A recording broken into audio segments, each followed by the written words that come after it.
This conference will now be recorded. All right. So we'll start with one of the question before. So in order to log into the system, okay. So how the background? What are the rules that it will call?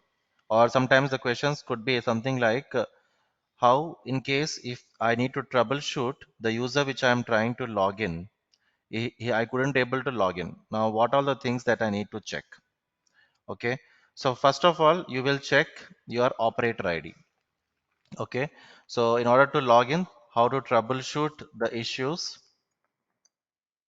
related to login. Okay, so first check will be your operator ID. So in your operator ID, you will check the password. Okay, what is the password that I have provided? If in case you will log in with other operator ID and you will update the password. The next one is access group used for that operator ID. Okay, so what is that access group? You try to revalidate, so resave once, okay, and see whether there is a configuration done in this access group is appropriate or not. So you are going to check the access group, and inside that access group, what you will have? So you will have the application. Okay, so if there is a difference, if there is some rule sets which are not properly configured in your application, even your access group doesn't save properly. Okay, so you will ensure your access group is saved properly. Okay, and then comes to the requester type. Okay, so this is one more question: what are the different type of requesters available in Pega and why we use this requester type? Okay, so in general you have to check the app requester type for the login purpose. In order to log into the system, you have something called as a app requester. The type of requester type is app. Okay, so we do have multiple requester types, out of which you need to see what is the app requester type and how does it is configured. So that means there is an access group in the requester type, in the app requester type. So that access group will always be unauthenticated access group. Okay, so if that access group is something wrong, then also it doesn't allow you to log in. So these are the three things that you need to tell while you are troubleshooting the login related issues. All right, whereas the next question of the requester types, the types of requesters that we have in Pega is: one is app requester, which I already discussed. For the login purpose, if there is any issue, so you need to check the access group of that particular requester type under the app requester type. So app requester type is responsible for login. Okay, whereas you have browser requester type, which in general to log in to the system, so you have something called as a browser requester type. Okay, so browser requester type is whenever any user who logs into the system, so they are coming under the browser requester type. Okay, so users who already logged in, so they are coming under browser requester type. So this helps us to connect to the user tracer. Okay, so remote tracer you are doing, right? So how do you see that remote tracer? By using the users who logged in. Okay, so the users who logged in, for them the browser requester type will help us. Okay, so to see what all the users who logged into the system, so for that we have the browser requester type. Okay, so users who already logged into the system, they are coming under the browser requester type. Okay, and the last we have few more as well, but we just need to focus on these three. This is enough. Okay, so as per our general development, so these three requester types are enough. Okay, so whereas batch requester types are allocated for the background processing things. Okay, something like job schedulers or queue processors, okay, or agents. Okay, so all of these are the ones which runs in the background. So whenever there is a rules which are executes in the background, okay, so the execution which happens in the background, for that the batch requester type is the one which we see in the remote tracer as well. Okay, so these are the three different type of requesters which takes care of the jobs that are given in the which are running in the Pega. All right, so now the app requester type is the one that you need to check while we are login. Okay, so here I will log in for the my application, and in order to see the requester type, you will go to this records explorer, expand the sysadmin category, and here you have the requester type. Okay, so you will see these requester types, and here you have the different type of requester specified. Okay, so the one which we discussed is app, batch, and browser. Okay, so here you can open app requester type. So here you will see this access group is properly configured or not. Okay, so you will just save this. So this is the only thing that you will troubleshoot. Okay, so most likely there won't be any issue with the requester type, but in order to tell in the interviews, so you can specify that requester type as well. Okay, I hope this point is clear. So while you create a requester type, it will ask us the system name and the type of requester. So here you see while we create a rule, this requester type rule, so you will be prompted for the system name, and in case you want to see this system name, you will see there is another rule type called system where you will open it. So here you will see the systems that are configured here. Okay, so here you can open it, and here you can see the configuration with respect to the system that we are logging in. Okay, so here you can see the production level. Here 2 is the one. That means whenever you have a system configured, so you have a different level of production levels. Okay, that states that which environment it is. Okay, so in general, this is one more question, like the production level, how you will configure it. Okay, so in general, the production levels are something like the given allocated each and every environment with one production level. Okay, so where you have it is configured with 0 and 1 for research and development environment. Okay, so anything which is used for the R&D purpose. Okay, so it is something like before we start our project, some environment that we choose, so that is something we call as a R&D environment, or we can say POC environment. Okay, so that is something like an initial phase before we start our application. So we may do some POCs for the client. Okay, so in order to impress the client, so first we will see showcase some POC. So that kind of environments we call it as a POC environment, and that can be stated with a 0 or 1 production level. Okay, the next one is 2, which is in general whatever the development environment that we choose. Okay, so in order to do our regular activities of development, so this production level will be used. Okay, so production level 2 is used for development, 3 is used for testing. Okay, so and 4 is used for staging, or you can say UAT, that is the before pre-production. Okay, that means the production before we are sending our code to production, so this environment we chooses. Okay, and the final one is production. Okay, so in general these levels will be the one which we configure on our system. Okay, so here this is the place where it is responsible to specify the current system which I am logging in, which production level it is. By default, you might have already gone through the training. In the clipboard, you will see by default in the system pages, you have something called as PX process, and here you will see PZ production level. Okay, by using this page and this property, you may directly go which production level it is. Okay, so by the help of this production level itself, you will identify which environment I have logged in. Okay, so sometimes you may need to write some scenarios with respect to not in production but all the other environments it should work. Okay, so then you will specify your when condition stating your px process dot pz production level not equal to 5. That means it should work in all the environments except in production. Okay, so that when condition you need to specify.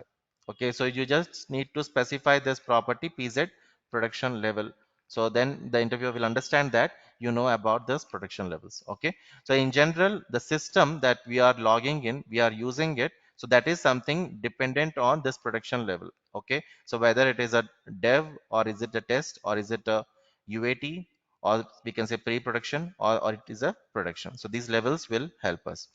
All right. All right. So this is what we need to know about the system. And next, going to this application. So yesterday I discussed about the warranty claim application. So this is a initially we are going to start with one of the warranty claim case type, where initially as a customer will call. So this is a e-commerce application. So where initially whenever we purchase any product, and if there is any issue with the product that we purchase, so for that I want to send it back and get my product repaired, or I can say I have a warranty for that product which I purchased. So I want to have a product replaced with another product.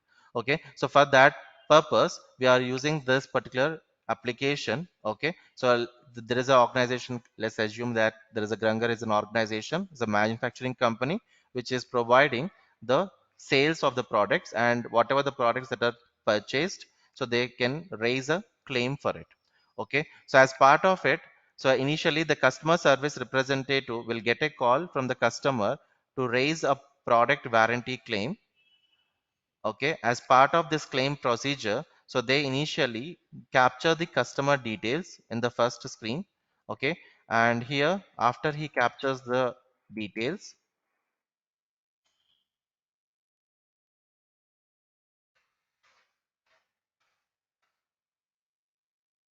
okay, then he proceed to the next screen where he will capture the products that he purchased. Okay, so here the products that are categorized with respect to the main category, subcategory, and here we have a another category. Okay, that means actual product. Okay, so under the subcategory, whatever the products that comes in, if I select this product, I need to get this details.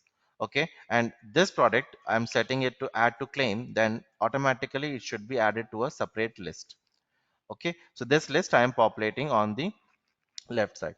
So this kind of things that you see, the scenario kind of things, where the in the interviews also they are asking something like country, state, city. Okay, so how do we populate a drop down with country, with initially you need to display the list of countries, then once I select a country you need to display the list of states, and then once I get the states you need to display the city. Okay, so the similar kind of thing where this is applicable here also. So the product category, subcategory, and the product to be displayed. So how do you design these kind of things? Okay, so before that, yesterday I have given one assignment of this particular assignment, the enter product information, and the previous assignment, which is your customer details capture. Okay, so these two details which we are capturing, we are having the process flow. So if you see here, we are having the submit option, there is no back option. But if I have to convert that into screen flow, so what is that you need to do it just straightforward. So you just open your case type rule. Okay, so if I click on this, it will open the screen. So this is called as a case designer screen. Okay, so where business analysts can also work on it. But whereas as a developer, you will open the rule, going to actions, open rule. Here, this is the place, this is called as a rule. Okay, so py default is the rule given for the every case type that we create. So this rule is the one where we need to update our configurations. Okay, so under the stages tab, you see there is a first stage, entry stage, where I have the process. Okay, and you see there is a two different processes specified in it. Okay, so instead of having these two different processes called, I may call one single process with a screen flow.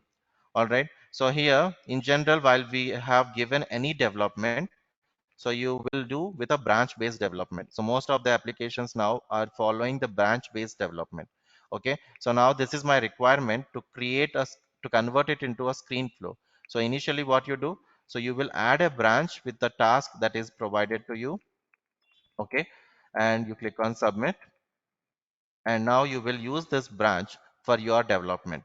Okay, so whatever the task that we are doing, so you need to explicitly keep the rules inside that branch only. Okay, so create the first of all the branch, and now save this. And now whenever I'm changing something, so what you need to do, so you need to create that copy into your branch rule set.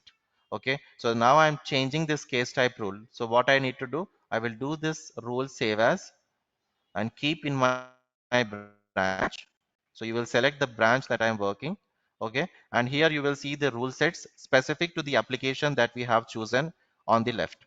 So warranty claims North America is the implementation layer, whereas it has the framework layer as well.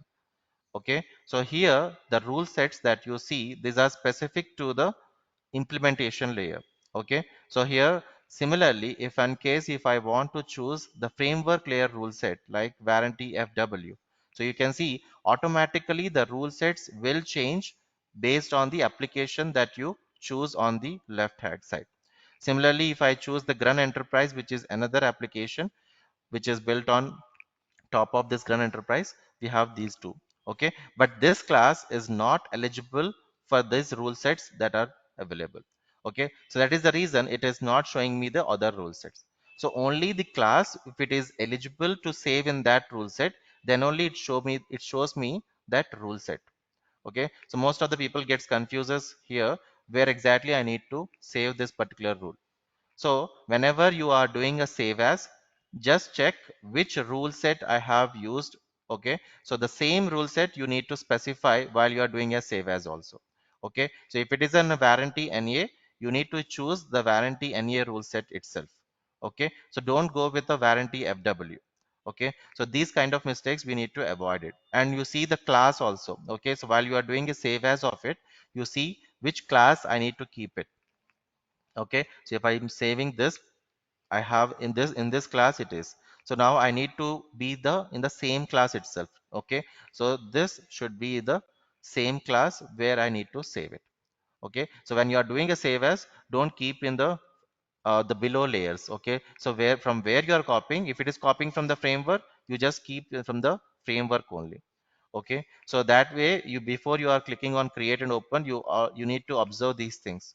Okay, so that during the initial development it may take some time for you to check all of it, but you verify it before you click on create and open. Otherwise you need to delete it, otherwise you need to revert the changes again. Okay, so here this particular rule which is there in my class NEA, so I will be choosing this rule set and going with this create and open. All right,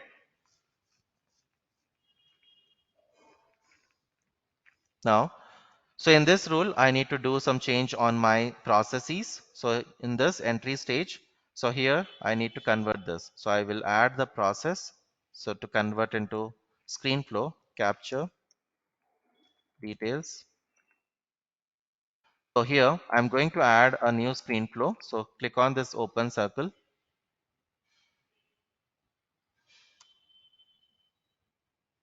So you need to specify the branch where I need to create.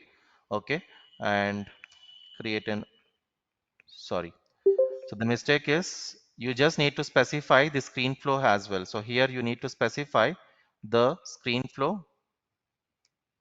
Okay. So since I'm converting into the screen flow, so just use this option. Okay. And then what is the difference between the screen flow and the process flow? So this is one more question that is coming in. Okay. So here, any questions? So majorly, when we are asked about a question related to the screen flow and the process flow, you need to focus on the routing. Okay. So in general, the routing is done in the screen flow on the start shape. Okay. Please be on mute if in case you doesn't have any questions. Okay. So in general, you will see this routing option available on the start shape of a screen flow. Okay. So if it is a screen flow, by default, you will configure the routing only on the start shape. But whereas in the process flow, you won't have this option of doing the routing over here. You will see that option of routing on your assignment shape itself. Okay, so on your assignment shape itself, you will see the routing option will be available in your screen flow. Okay, so majorly we need to tell the first point is on the about the routing. When you are asked about the difference between the screen flow and the process flow, first focus is always on the routing. So routings are not load in between the screens for the screen flow. So you will configure the routing only on the start shape in the screen flow. Whereas routings are allowed in between the screens in the process flow. So you will have the option to do the routing on the assignment shape. Okay, so first and foremost, that is a major difference.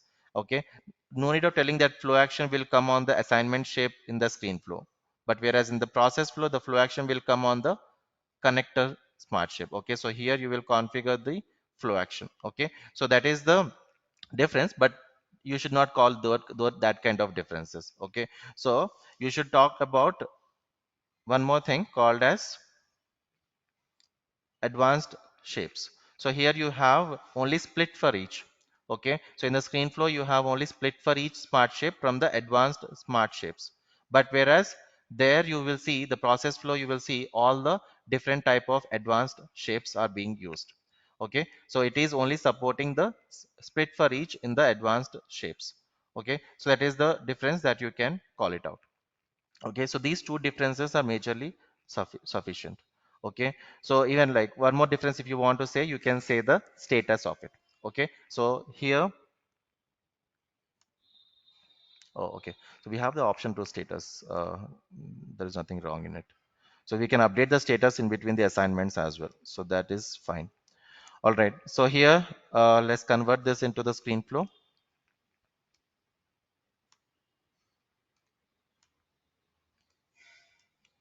So we just need to configure these flow actions. One is enter customer information and enter product information.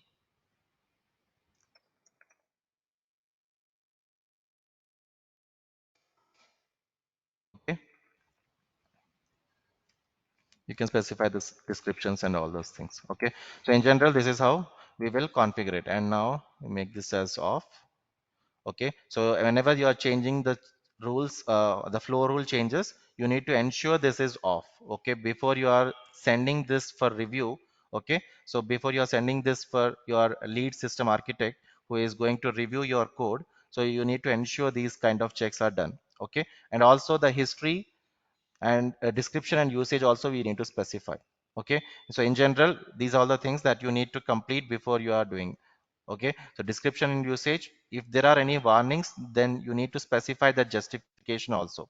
Okay, so some justification you will write it out in a meaningful way, and then you will submit it, and then you are going to check in the code.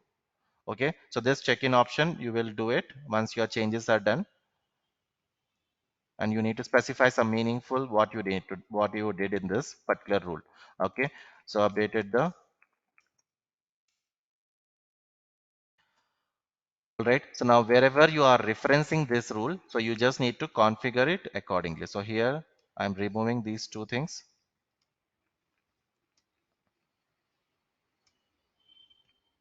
That's it. Okay, so once you do this change, you will check in and then you will give to your lead. Okay, so this way we are going to do the regular practice of our task given. All right, so whatever the task which is given, so we need to do in this way. All right, so here one more question which I want to bring it, like check-in and check-out option. So the checkout and check-in options are not displaying for my rule. What should I check? Okay, so what should I check in order to display this checkout and check-in options? So first check is on your, oh, yeah, any question here?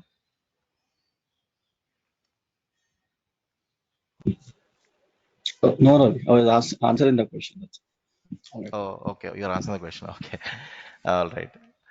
Uh, okay, yeah, tell me, what is the answer for that one?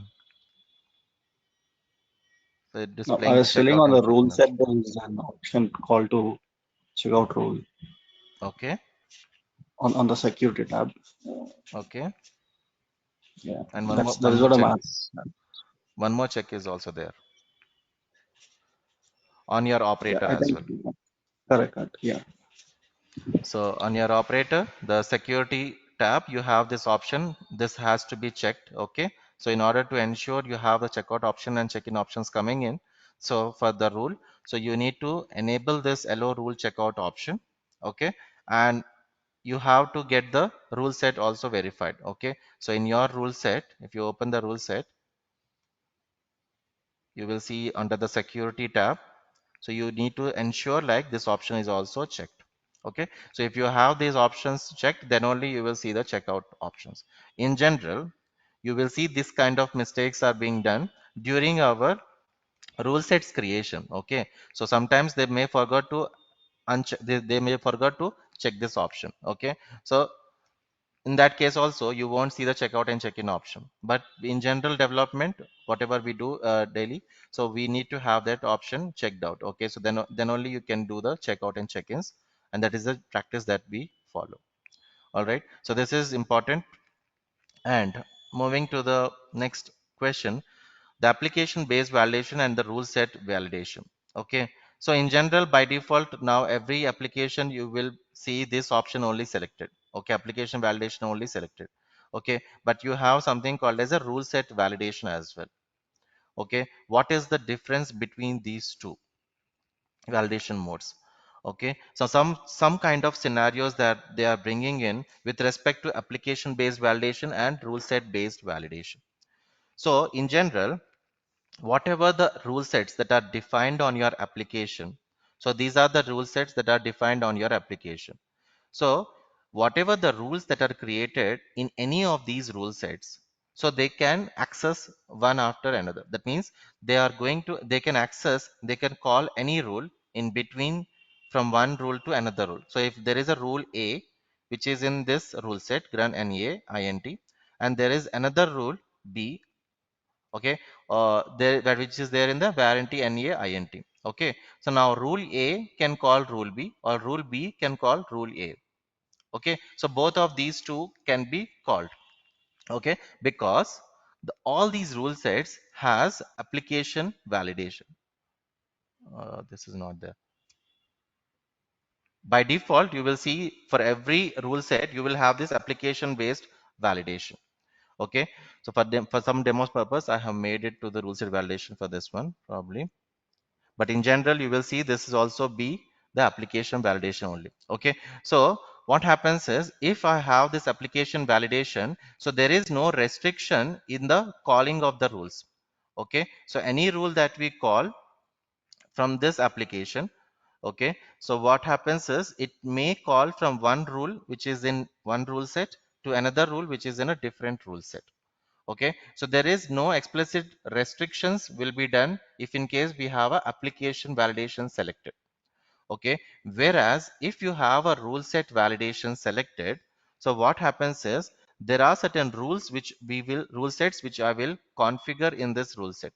So you see this option will come in place whenever I select this rule set validation. Okay, so what happens is it is dependent on this rule sets.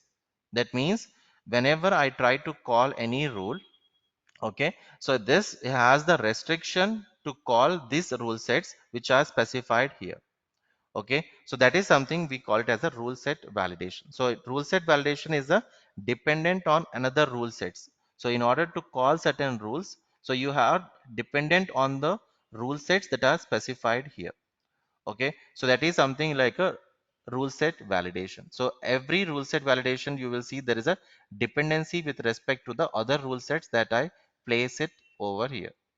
Okay, so just you can specify, not very much elaborating it, the answer should be very crispy. Okay, so a small two lines is also fine. Okay, so just to understand, let them know that you know this answer. Okay, so application based validation, there is no restriction in terms of usage of the rules between the rule sets that are there in the application, but in case of rule set validation you have a dependency with the rule sets that you need to configure in the rule set dependencies. Okay, so here we need to specify all the dependent rule sets so that I can call only those rule sets which are specified here.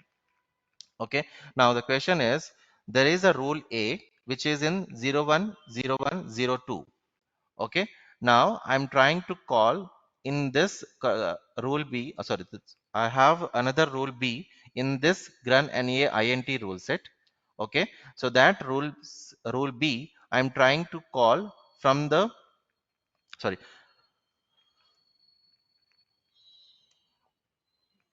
let me elaborate over here. So coming to the rule set validation,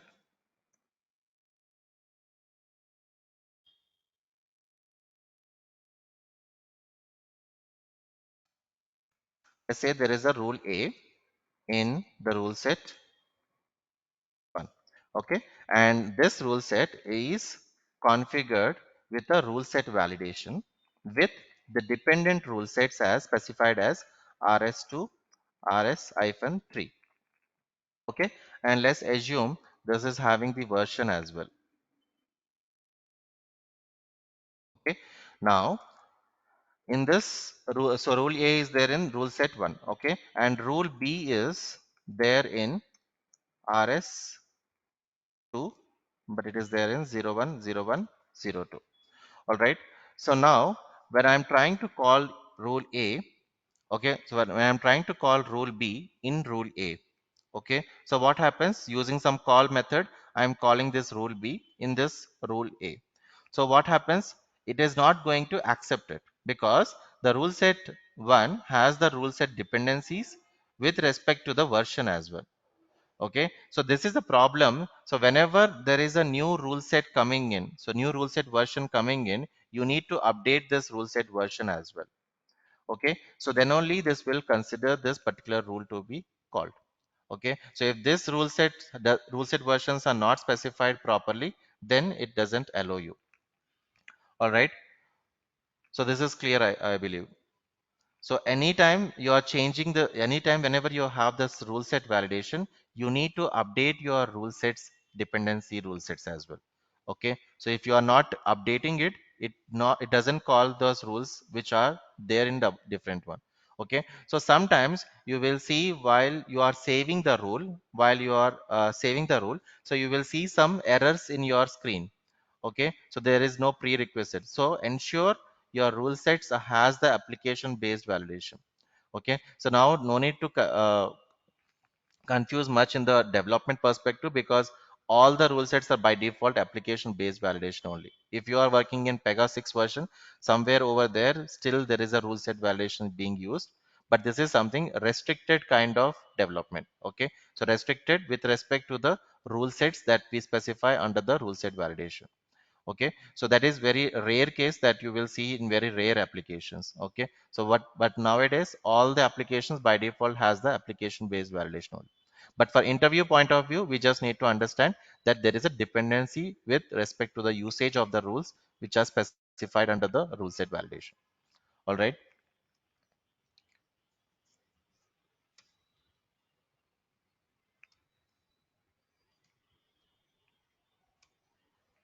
all right, so next moving to the, all right, so here the initial screen yesterday I was discussing about.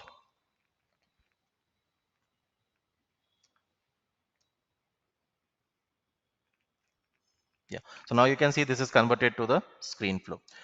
All right, so here I hope you know that why we are getting this perform task and why we are getting this assignment, because of the description that we haven't given there in the assignment shape of the screen flow. Okay, so if you have given properly, we would have get that properly.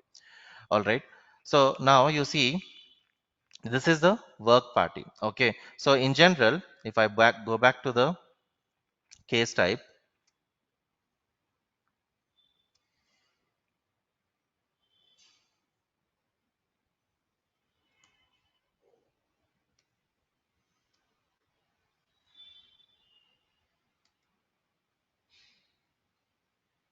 Okay, I already discussed about this part. Okay, routing will be done on the assignment shape if in case of a process flow. And how do you identify by looking into this? Is it a screen flow or a process flow? By going to the design tab, you see this category. Okay, so if it is a screen flow, you will see the category as screen flow. If it is a process flow, you will see the category as flow standard. All right, so this makes the to identify whether the flow is a screen flow or is it a process flow. All right, now here in order to add a work party, so yesterday I discussed about what is the work parties. So by default for every case type you will see the work parties. Okay, so you will see the work parties will be coming will be defined under the rule called py case management default. So this is the rule which states that what all the users who are going to use this particular case type. Okay, so here the users who are interacted, who are the actors who are interacting with this case type is CSR is one who is actually the creating the case, customer where I'm capturing the customer details, and warranty manager if required. Okay, so here the CSR is sorry, warranty manager is the manager for the CSR. Okay, so this is optional. Maybe it is not used, but we are specifying as a party here. Okay, so all the users who are responsible to proceed for this case, so those are called as the work parties that you define under the case type. Okay, and as that when you enable visible on entry, these by default it will appear for the while you are creating the case itself. Okay, but in between the screens while you are using it, so then you need to uncheck this option. Okay, so as of now the customer details we are not capturing it. So as and when the visible on entry is unchecked, so we need to define that work party. So how do we define the work parties? Okay, so here if you go back to the flow action where I am calling this flow action, enter customer info,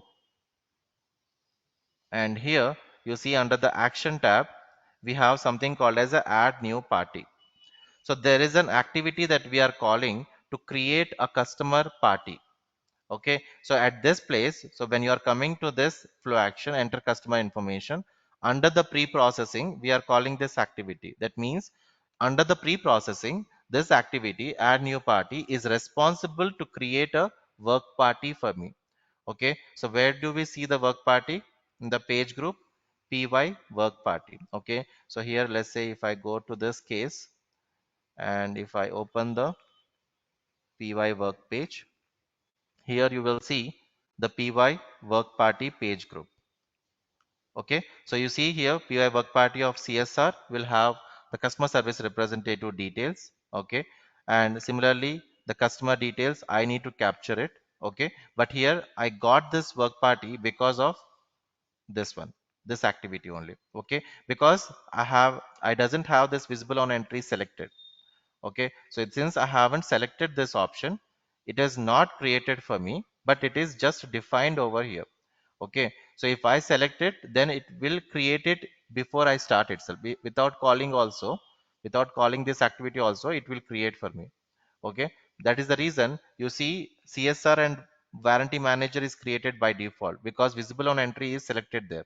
Okay, but whereas the visible on entry is not selected, so that is the reason I have to explicitly create it by using the Pega out of the box activities. Okay, so yesterday I said OOTB, which is out of the box activities. That means there are some default Pega provided activities that I will use it to, I will utilize it to generate certain things. Okay, so here this activity add work object party is one of the out of the box activities. Okay, so which we very frequently will be used to create a work party. So whenever in order to create a work party this way, so you just need to create a py work party of customer.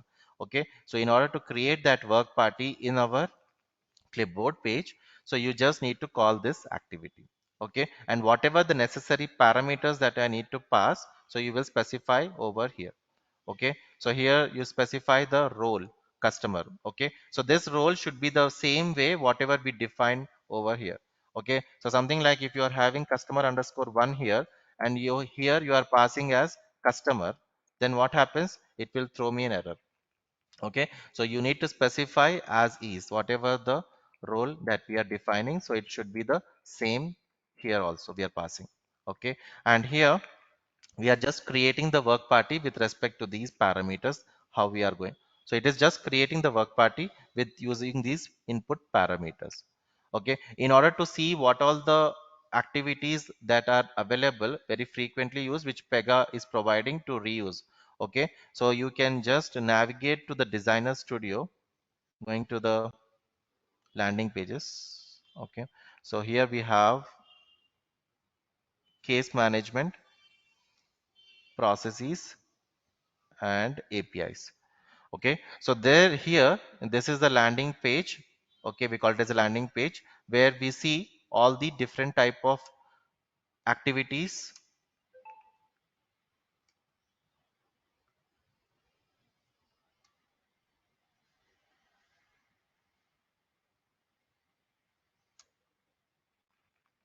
And some of them activities also we need to remember as well. Sometimes they're asking about can you name few of the out of the box activities that you have used in your project?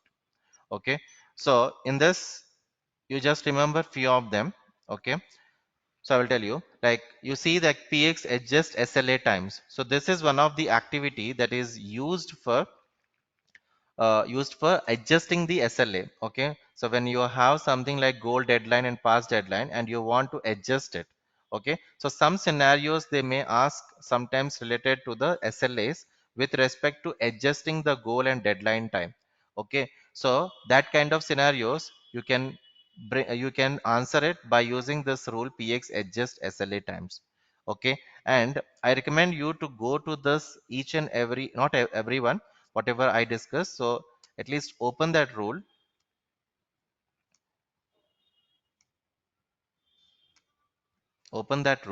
and here go to the history and read what it is doing. Okay, so just go through this description and what is the usage of that rule. Okay, so no need of going each and every step. Okay, but in general it is better to go with these activities going how optimized way of writing the code you will understand. Okay, so how we will be writing the codes in general in activities, so you will get to know that. Okay, so by using these set of steps that you will see. Okay, so but try to understand what this each and every out of the box activity does for us. Okay, so some of the scenarios which are asked, so they may expecting some of the out of the box activity rule names. So this is one such rule. Okay, and there is something called as a acquire work object. Okay, so this is also very much used for acquiring a lock for the work object. So when you are working on a case and if you want to explicitly get that lock, so for that you will use this activity called acquire work object. So before we are doing something, so we need to have a lock on that case. So for that, this activity will help us to get sufficient locks for the case. So we just need to pass the input parameter for it. Okay, so what is the input parameter which is expected? So you just see the required option. So here we need to pass the PZINS key of your assignment key. Okay, so in the similar way, what every activity will have a different set of input parameters which I need to pass it accordingly so that it will create for me. Okay, it will act accordingly. Okay, so here this is responsible to create acquire the lock for the object which I am working on. Okay, so this is one more activity that you have to go through, and you can at least say 5 to 6. Okay, so when your interview is asking, so at least 5 to say you can say. All right, so add assign, this is also this is used for adding a new assignment. Okay, so this sometimes we can ignore it. Okay, because it is not that frequently used, but because by default when you are creating a case itself, your assignment is getting created, so you doesn't need to explicitly create the assignment. Okay, so automatically the assignment will be created, but this one will be used add work history. That means whenever you are trying to add any history to the case which you are working on. Okay, so let's say if I am working on this particular case, let's open the existing one. So by default, this is a audit. Okay, so here you see by default, whenever we are working on the case and I want to capture certain description what I did so far for this particular case. So that is something we call it as a work history. Okay, so this is a default work history for this particular case ID. Okay, so that is something you can capture by using this activity called add work history. So what is the input parameter that you need to pass for it? So you can see here it is expecting something like message which you need to display, and on which page on which page you need to display something like a py work page will be your initial page. So if you are executing through the case, if you are calling this activity in your flow action, so then your py work page will your work object page name. Okay, so and then here you will specify the task status if there is any task status which is changing. Okay, so that is something we can use it. Okay, or else we can have a default method as well. What is the method? Can you name it? There is a method for adding the history. Instead of calling this out of the box activity also, we can do that by using some method.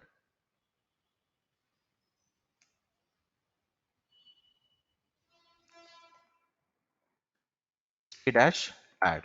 Okay, so this method will help us to add the audit history. Okay, so in order to add the history using an activity, so you can use this method of history dash add.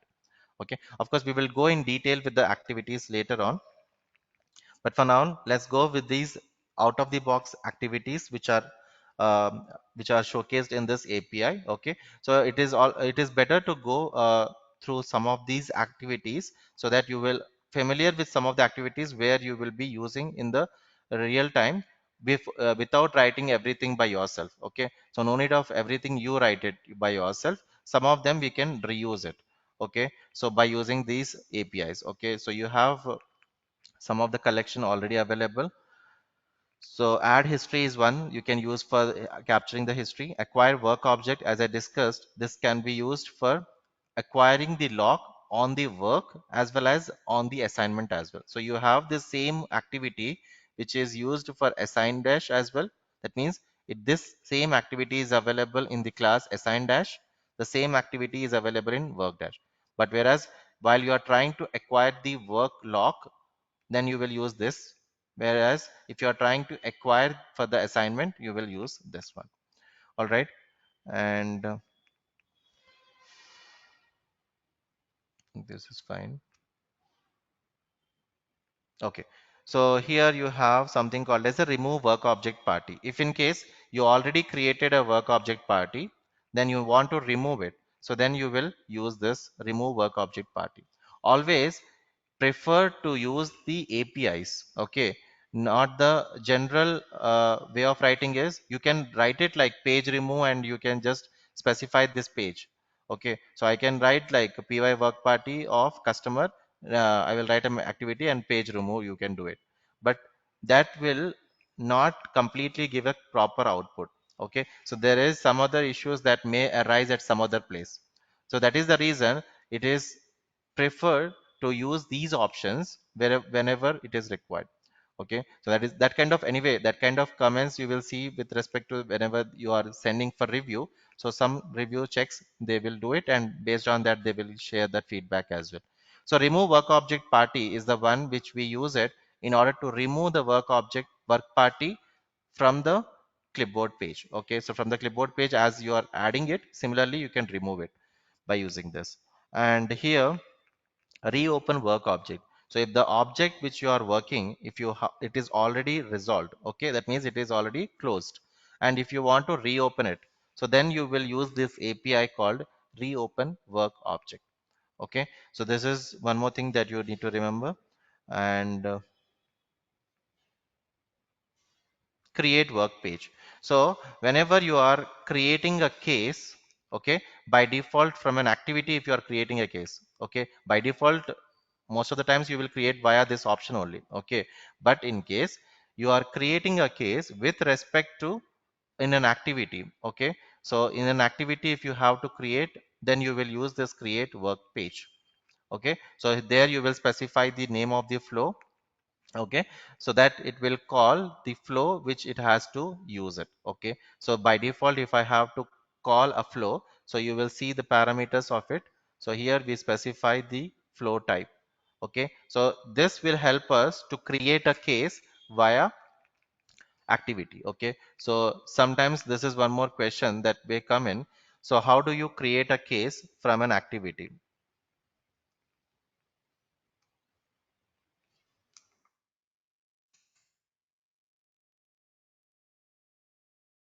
How do we create a case using activity? All right, so what are the methods that we use to create a case using an activity? So first thing is create work page. This activity we will call for creating the work page. That means, so in order to create a py work page, so you will specify the flow name inside this activity. Okay, so here you see the parameters for it.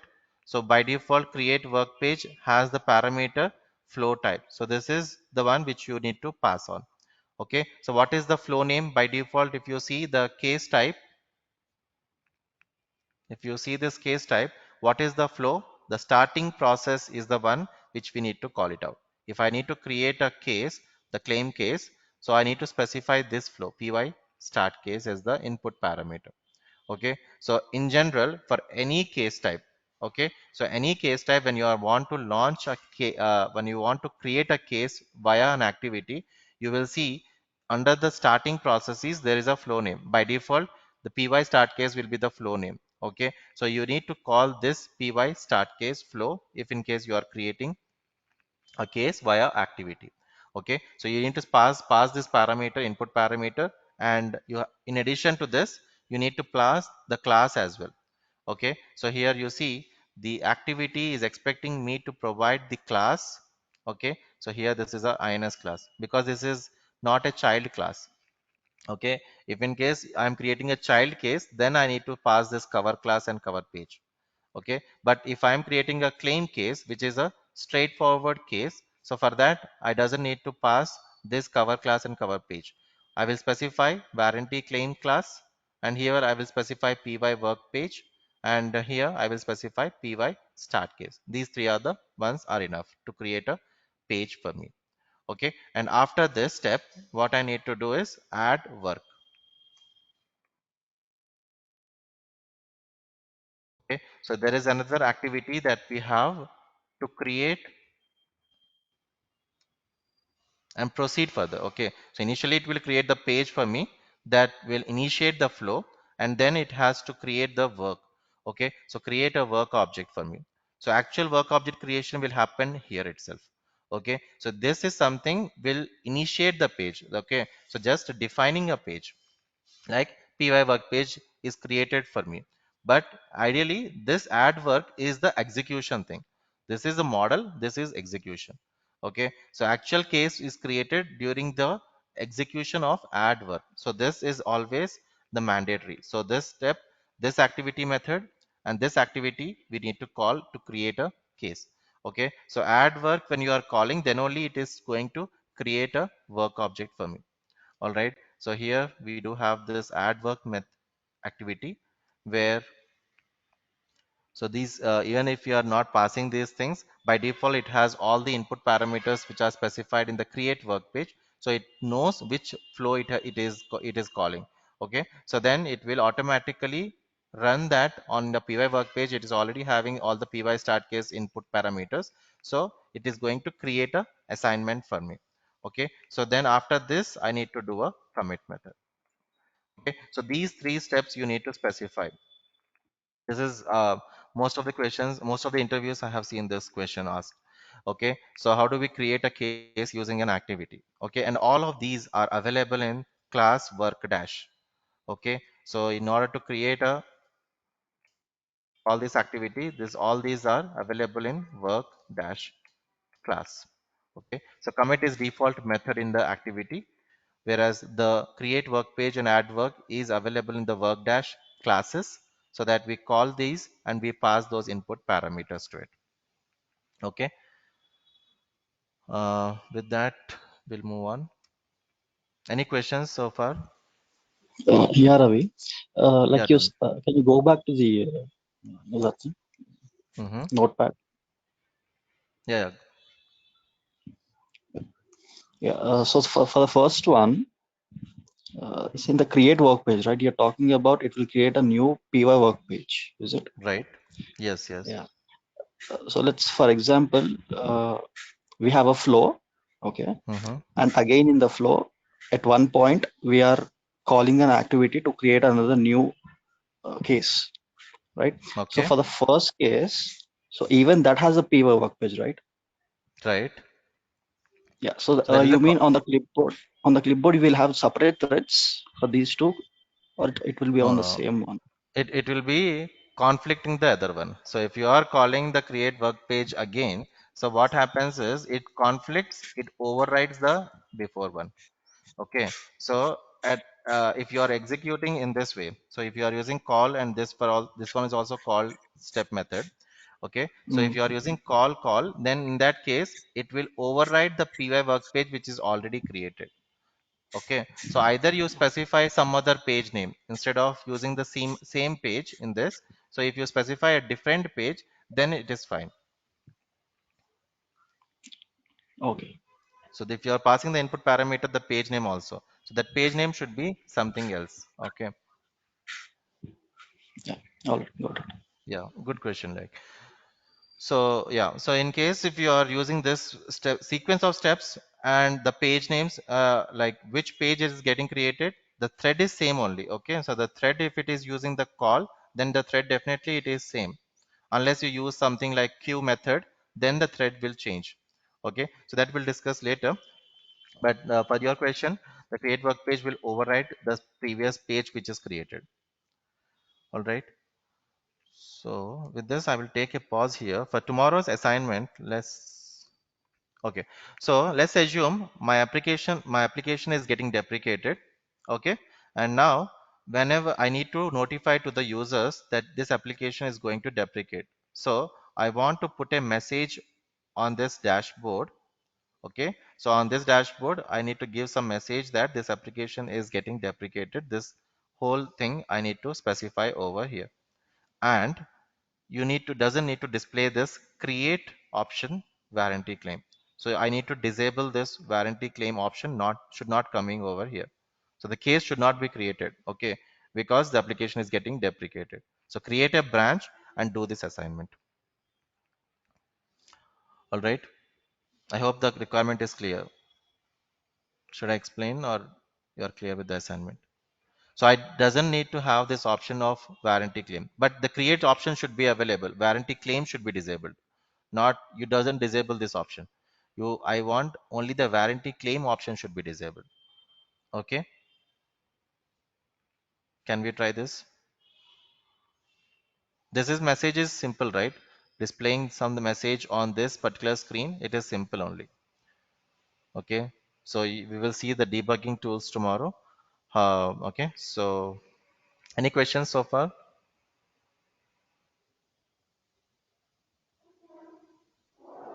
And if you are done with this particular assignment, try to see like how do we uh, have the drop down kind of scenario: country, state, city. Okay, so you make three drop downs: one with respect to country, one with respect to state, one with respect to city, which you are selecting before drop down.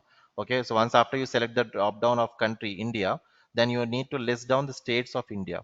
Okay, and once you select a state, then you need to list down the cities of that state.